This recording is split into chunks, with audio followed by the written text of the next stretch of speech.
Welcome to the Tote's preview of the 2025 Breeders' Cup World Championships right here at the beautiful Del Mar Thoroughbred Club for the second consecutive year. Del Mar, situated 20 miles north of the Southern California city of San Diego. It's located right on the Pacific Ocean, and it is affectionately known as where the turf meets the surf. 13 countries represented this year, including once again a strong European contingent, the Charlie Appleby-trained Rebels Romance, one of the headline acts as he looks to become the first three-time winner of America's richest turf race. He'll have some stiff competition with Aidan O'Brien's ARC runner-up Mini Hawk. It all kicks off on Friday with 5 Grade 1 races for the 2-year-olds, the first of those, the Juvenile Turf Sprint. Aidan O'Brien's True Love will likely start the favourite, but I think the horse she beat last out in the Cheveley Park, Havana Anna, will be suited over the 5 furlongs here at Del Mar, and she'll also be more attractive price. Don't worry about the wide posts here on the turf at Del Mar. Every horse gets his or her chance, so it's Havana Anna for me to turn the tables on my love in the Breeders' Cup lid lifter, and Military Code can make it a European trifecta. The Euros have Cornell at this race the last 3 years. In the Juvenile Fillies turf, the Aidan O'Brien trained Newmarket Fillies mile winner Precise is obviously going to be very hard to beat, but I do like a local runner to run a cheeky race at odds. That's number 8, Brave Deb, for Hall of Fame trainer Richard Mandela, a 9-time Breeders' Cup winning trainer. Here's what he had to say about her chances. Terrific filly. Yeah. Doing great. Won her races. Post 8, okay for her? Post is great. Just happy to be there. Brave Deb is 2 for 2, including her debut win right here at Del Mar over the summer. She's got further scope for improvement, and admittedly, she's going to need it against Precise, but at big odds, could be worth a few bob each way. It's hard to see Ted Noffey being beaten in the Breeders' Cup Juvenile. He's drawn well in post 8 and hasn't put a foot wrong in 3 starts. He is the most likely winner on Friday, and I think we can land the exacta with number 7 Brandt in for second. He's going to have to go forward, Brandt is, and while he will put up a fight, I expect Ted Noffey to run him down up the stretch. To Breeders' Cup Saturday, and what a day of racing we have ahead of us.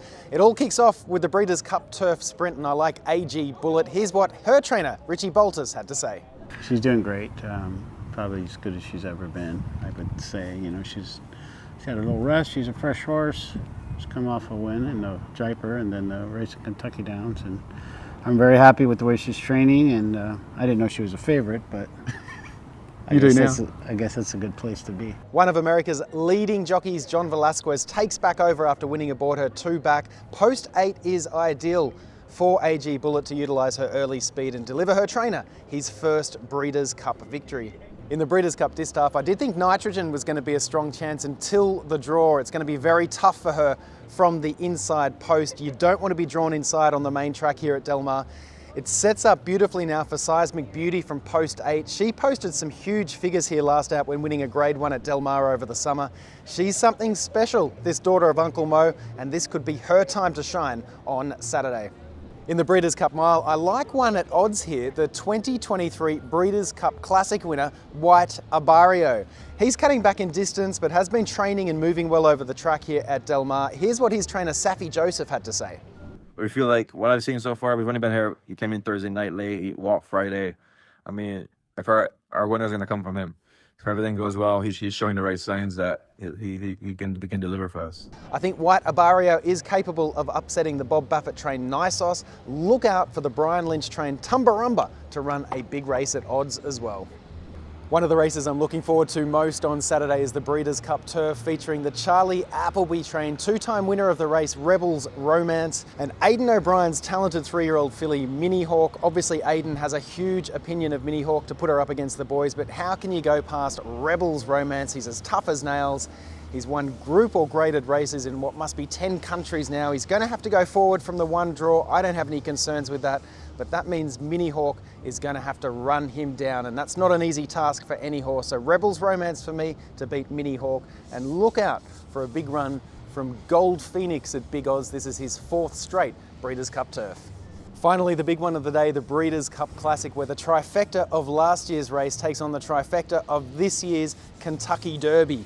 At the time of recording, Sovereignty had spiked a fever. He is an absolute beast to look at, and assuming he takes his part in the race, he's going to be extremely tough to beat. But I'm going to roll the dice with the Japanese superstar Forever Young, who of course we all remember was involved in that epic battle with the Hong Kong star Romantic Warrior in this year's Saudi Cup. He has looked fantastic this week. He's got a lot bigger than what he was this time last year, and if he brings that Saudi form, he's going to be incredibly tough to beat. Baeza could be overlooked in the market. Look out for him to run a cheeky race too. Good luck with all your selections and enjoy the Breeders' Cup World Championships from right here at Del Mar.